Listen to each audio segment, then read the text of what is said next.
Pam Bondi has a lit stick of dynamite on her desk, and I don't see how it's possible to just sort of go back to business as usual.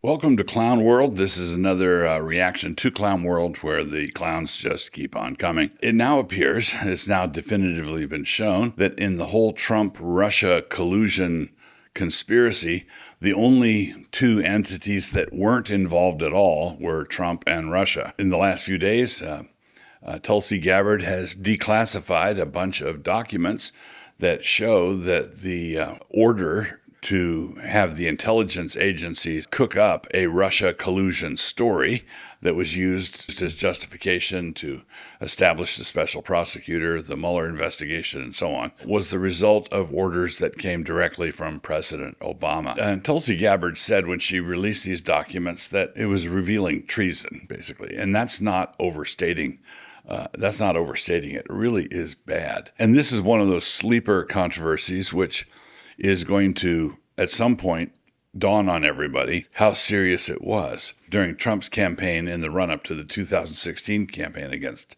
Hillary, one of the chants at his rallies was "lock her up, lock her up, lock her up," referring to Hillary Clinton. When Trump won the election, to pretty much everyone's surprise, I think including him, I wrote a piece after the election saying he really ought not to lock her up. You really don't want to start going in for third world stuff where every election is a death match where the loser is executed or the loser goes to prison. Since every match is a death match, you're guaranteeing that every election is going to get really, really dirty because everything's at stake. And so I urged an approach of restraint, even though I was convinced that Hillary had done plenty of dirty deeds that were worth prosecuting. On paper, I didn't think it was a good thing to descend into Banana Republic type of behavior.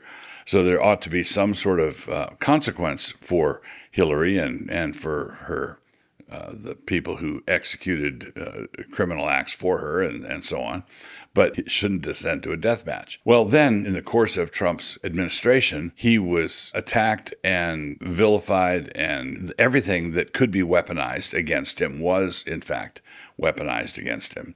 And then, after he lost the election to Biden, we'll scare quotes, lost the election to Biden, they kept after him with phony prosecutions, and they weaponized everything.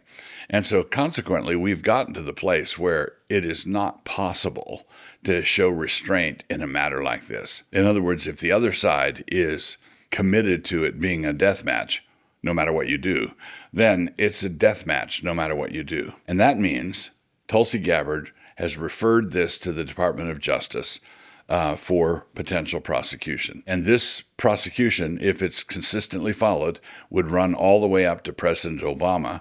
President Obama was the one who gave the directive to the intelligence agencies to cook up this story. Cook it up they did, and they pursued it with a vengeance.